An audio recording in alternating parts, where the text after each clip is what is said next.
Olha, a gente está vivendo um momento realmente impressionante para o mercado de ações aqui no Brasil. Com certeza. O Ibovespa, que é o nosso principal termômetro, né?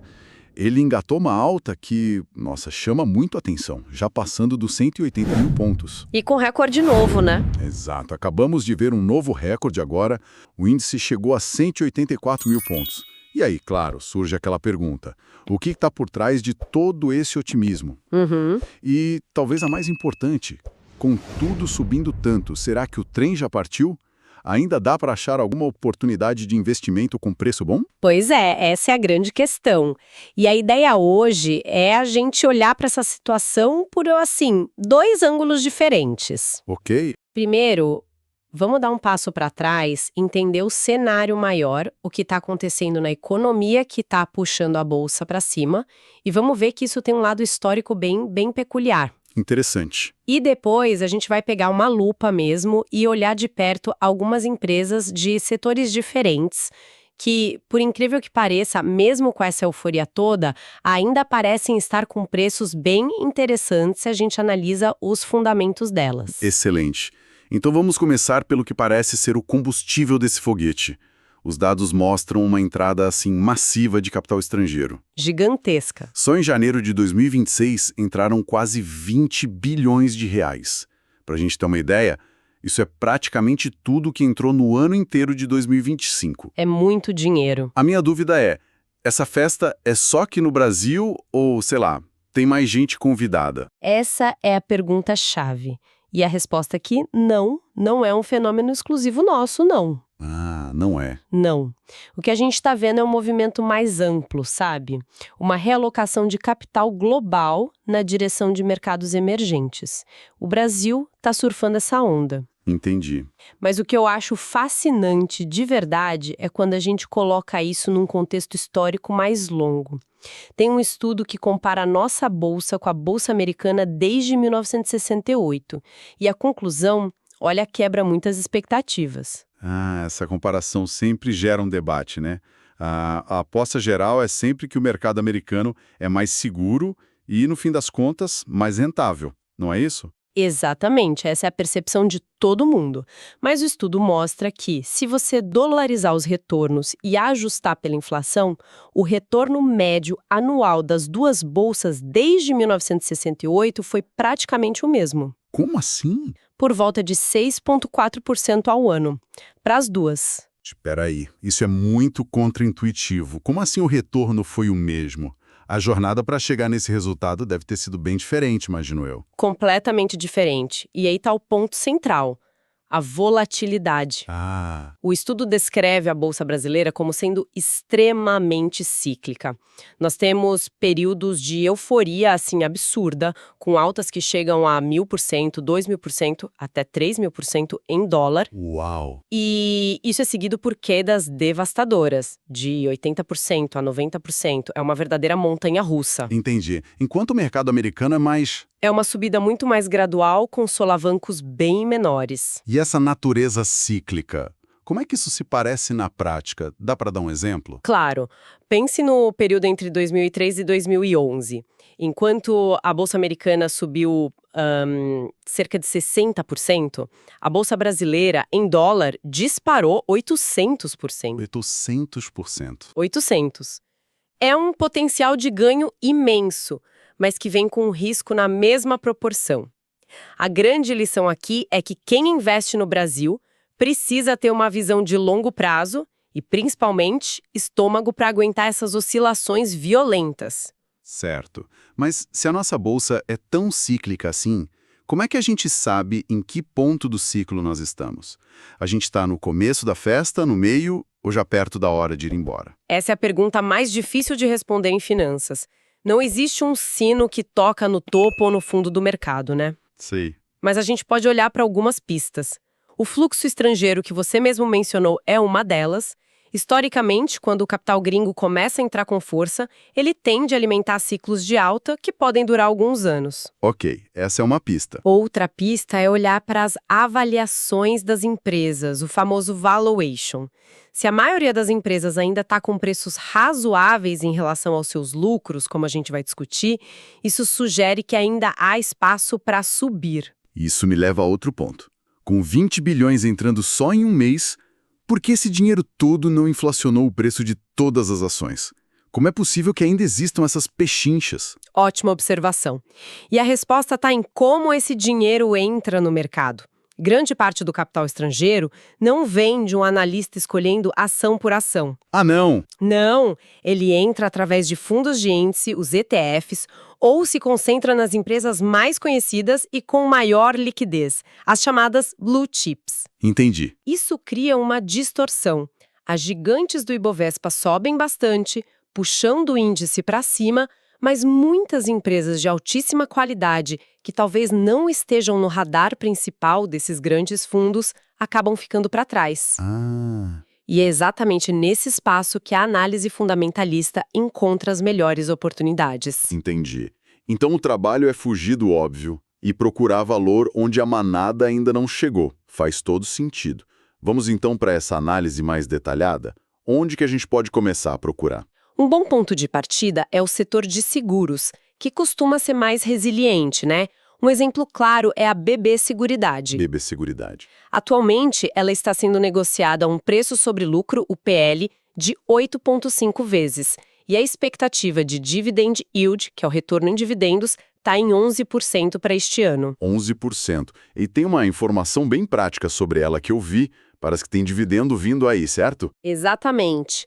A empresa deve anunciar um provento de R$ 2,55 por ação no dia 9 de fevereiro. Certo. Com o preço atual da ação, isso já representa um retorno rápido de quase 7%. E o mais interessante é que a data limite para ter direito a esse pagamento ainda não foi definida, ou seja, ainda dá tempo de se posicionar para receber. Ok. Um dividendo de 11% ao ano é muito atrativo. Mas além da renda, existe um potencial da ação em si se valorizar. Ou o jogo aqui é só o dividendo? Existe, e esse é um ponto importante. Se a gente olhar o histórico, o mercado costuma negociar o BB Seguridade com um PL médio entre 12 e 13. Uhum. Hoje está em 8,5. Isso significa que mesmo que o lucro da empresa fique estagnado, só uma mudança no humor do mercado fazendo o PL voltar para a média histórica já representaria um potencial de valorização de mais de 40% na cotação. Interessante. Então, o potencial é duplo. Dividendos altos e uma possível reavaliação pelo mercado. Exato. E ainda nesse campo de saúde, tem outra empresa que me chamou muito a atenção pelo contraste histórico, a Odontoprev. Ah, sim. Eu me lembro da época em que ela era a queridinha da bolsa, sabe? Negociando a múltiplos de uma empresa de tecnologia. É uma memória perfeita. A Odontoprev já foi negociada com PL de 25 até 30 vezes. Era vista como uma ação de crescimento com qualidade premium. E hoje? Hoje, essa mesma empresa, com um negócio talvez até mais sólido, negocia um PL de 10,7. E o que justifica essa queda tão grande na avaliação? A empresa piorou? Pelo contrário, a operação continua extremamente sólida. A gente está falando de uma empresa com margens de lucro altíssimas, uma geração de caixa muito forte, dívida zero e, ainda por cima, R$ 1 bilhão guardados no caixa. Nossa! E para ilustrar o perfil dela, basta um dado. Nos últimos 10 anos, a Odontoprev distribuiu, em média, 95% de todo o lucro que gerou para os seus acionistas.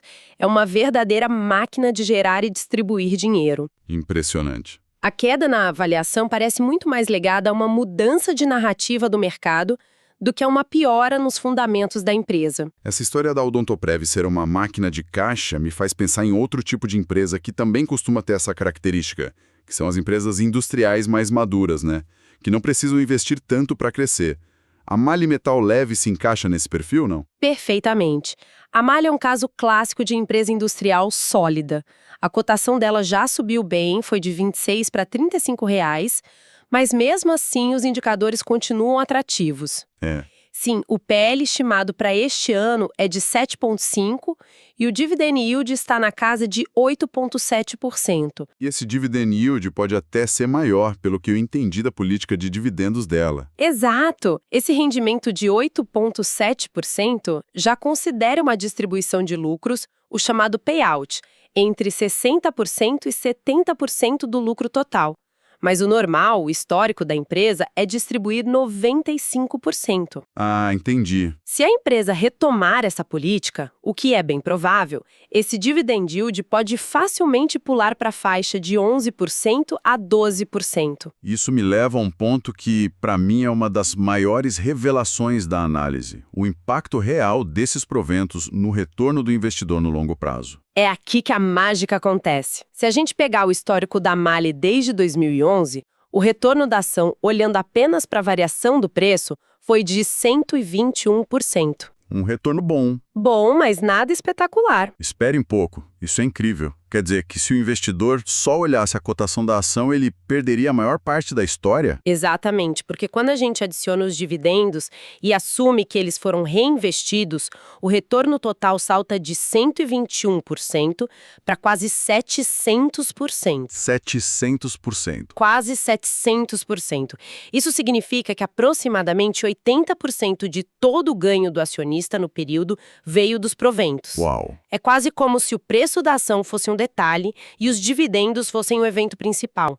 É a lição mais poderosa sobre o que chamam de retorno total. Uau! Isso realmente muda a perspectiva. E ainda no campo das holdings e indústria, a gente tem a Bradespar, que é um caso um pouco diferente. Sim, a Bradespar é uma holding, basicamente uma empresa que investe em outras. O principal ativo dela são ações da Vale. A cotação está por volta de R$ 24,00, com PL estimado entre 6 e 7, e um potencial de dividendos que pode ficar entre 8% e 10%. E o destaque dela? O grande destaque dela é a consistência. Ela tem pago proventos regularmente desde 2016, refletindo os bons resultados da sua principal investida. Certo. Agora vamos para o setor que talvez gere mais debate no momento: os bancos. Eles subiram muito, o que leva todo mundo a se perguntar: ficaram caros? Vamos pegar o Banco Bradesco como exemplo. A ação subiu 87% nos últimos 12 meses. É uma alta muito forte. É uma alta que assusta, não há dúvida. O investidor que olha só esse número pode pensar, e perdi a oportunidade. Exato. Depois de uma alta de 87%, não é justo pensar que o mercado já precificou a maior parte da melhora, que o dinheiro fácil, por assim dizer, já foi feito aqui. É um raciocínio totalmente justo e é o tipo de pergunta que o investidor deve se fazer. No entanto, quando a gente olha para os múltiplos, a história fica mais complexa. Como assim? O PL projetado do Bradesco para este ano é de 7 vezes. A média histórica do banco é negociada a um PL de 10.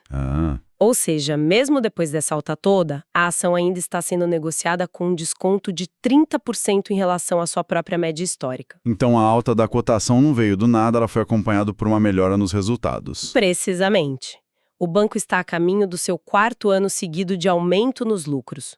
A cotação, por mais que tenha subido forte, está, na verdade, apenas correndo atrás da melhora dos resultados da empresa.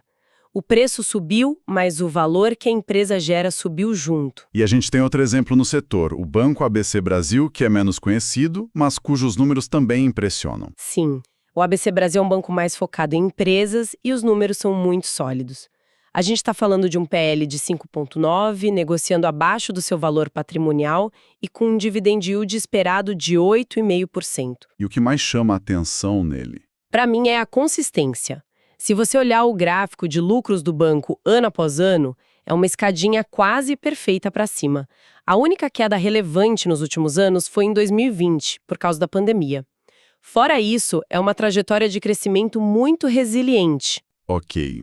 Então temos dois exemplos de bancos que, apesar das altas, ainda parecem ter preços razoáveis. Como fica a foto do setor bancário como um todo? Se a gente conectar isso ao quadro geral do setor, a conclusão é bem interessante.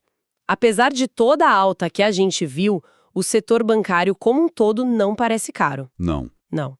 Se pegarmos a mediana do PL de todos os bancos listados na Bolsa hoje, ela está em 8,3.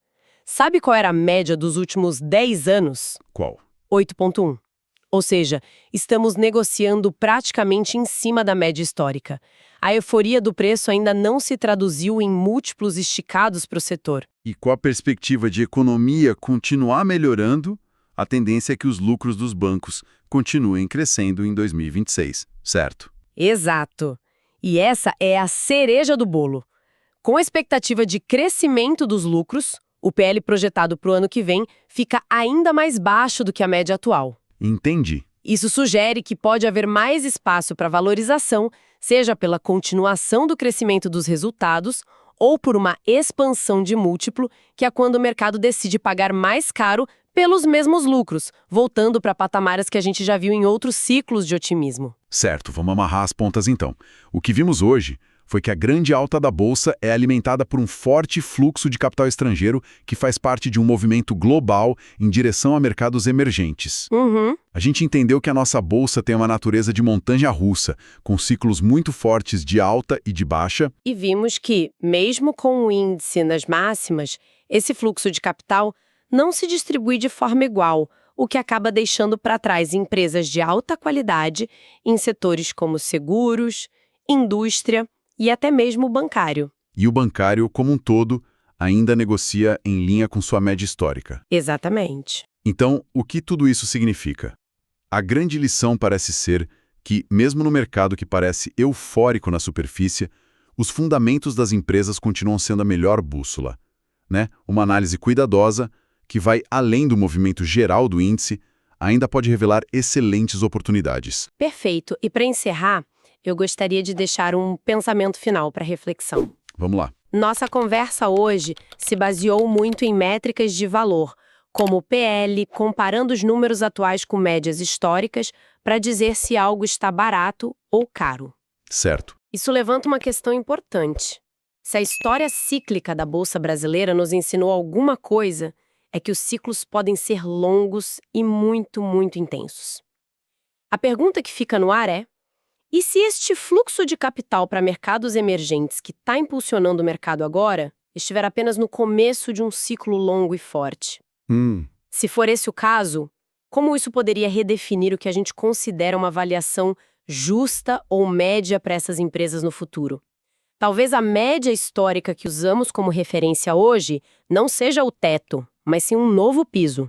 É algo para se pensar. Pois é, e isso cria o dilema central da nossa conversa de hoje. Com o mercado nesse pico de euforia, será que ainda existem pechinchas? Digo, boas empresas a preços interessantes? Ou o risco de uma correção mais forte é, grande demais para ser ignorado? Eu vou defender a perspectiva de que, se a gente olhar os fundamentos, a alta do índice, na verdade, mascara oportunidades excelentes. Tem muita empresa boa que ainda não acompanhou esse movimento e, na minha visão, continua barata. E do meu lado, eu vou argumentar que a natureza dessa alta, somada à volatilidade histórica do nosso mercado, exige, assim, máxima cautela. O risco de uma correção é bem considerável. Olha, o fato de o índice estar na máxima não quer dizer que tudo está caro. O que é contraintuitivo é que, enquanto o índice geral grita a euforia, alguns pilares do mercado, como o setor financeiro, estão meio que sussurrando oportunidade. Os grandes bancos, por exemplo, negociam com um preço sobre lucro mediano de 8,3, que está basicamente na sua média histórica. A BB Seguridade está com PL de 8,5, quando a média dela é lá perto de 12. O Bradesco, mesmo subindo 87% em um ano, tem um PL projetado de 7, bem abaixo da média histórica dele de 10. São empresas sólidas, lucrativas, que ainda não estão, precificadas para o sucesso. Certo, eu entendi seu ponto, mas essa premissa de que os múltiplos vão simplesmente voltar para a média histórica, para mim é uma aposta, né? Não é uma certeza. O cenário macro pode ter mudado de forma mais permanente. E o histórico do Brasil mostra que ignorar o risco cíclico é um erro, sim, fatal. A gente já viu ciclos de altas de mais de 1000%, seguidos por quedas brutais de 80%, 90% em dólar. Comprar no topo é se expor diretamente a isso. Lembra do caso da Odontoprev? No passado, o mercado pagava um PL de 25, 30 por ela e a ação teve um desempenho fraco por anos, mesmo com a empresa crescendo. Hoje, com um PL de 10,7, ela parece barata, mas esse caso ilustra perfeitamente o perigo de se empolgar com o otimismo geral. Sim, mas o caso da Odontoprev ilustra justamente o meu ponto. O perigo não está no mercado como um todo, mas em ações específicas que ficaram caras. Por isso que a análise tem que ser cirúrgica. Pegue empresas como a Metal Leve, por exemplo, que contam uma história completamente diferente. A estimativa para ela é um DPL de 7,5 e um dividendo que pode passar de 11%. É um retorno fantástico que não depende do humor do mercado, sabe? Depende de resultado. Concordo. Mas a maior parte desse retorno histórico impressionante que você mencionou, ele veio do reinvestimento dos dividendos. E isso exige uma disciplina e, vamos ser sinceros, um estômago que o investidor que chega agora, atraído pela euforia, talvez não tenha. Ele vai aguentar uma queda de 80%, como as que a gente já viu? Basear a decisão de compra num PL baixo hoje, ignorando o risco de o cenário macro virar e os lucros futuros caírem, me parece perigoso. Mas aí você está focando demais no fluxo de capital e de menos nos fundamentos da empresa em si. Olha o caso do Banco ABC. Ele tem um PL de 5,9 e é negociado abaixo do valor patrimonial, o que, em termos simples, significa que o mercado avalia a empresa por menos do que seus ativos líquidos valem. É um banco com lucros consistentes, crescentes. Isso é um fato, não é especulação sobre o que o investidor estrangeiro vai fazer amanhã. Ok, os números do Banco ABC são bons, eu concordo. Mas a minha pergunta é, por que o mercado, que tem acesso a esses mesmos dados, não está pagando mais pela ação? O que será que o mercado está enxergando de risco que talvez a gente esteja minimizando? Numa máxima histórica, a margem de segurança para qualquer erro de análise é, por definição, muito menor. No fim, minha posição é que uma análise cuidadosa, empresa por empresa, mostra que ainda existem bolsões de valor sim. Companhias lucrativas como BB Seguridade, Bradesco e Metal Leve continuam com múltiplos que eu considero atraentes para quem tem foco no longo prazo. E do meu lado, o alerta é que o risco do mercado como um todo talvez nunca tenha sido tão alto, sustentado por um capital que, pode ir embora a qualquer momento. A prudência é fundamental agora. Esse estudo não constitui nenhum serviço de análise ou recomendação. Este é um mercado de renda variável, bolsa de valores, onde o risco é inerente, toda e qualquer decisão é de cada investidor. Um abraço e até a próxima.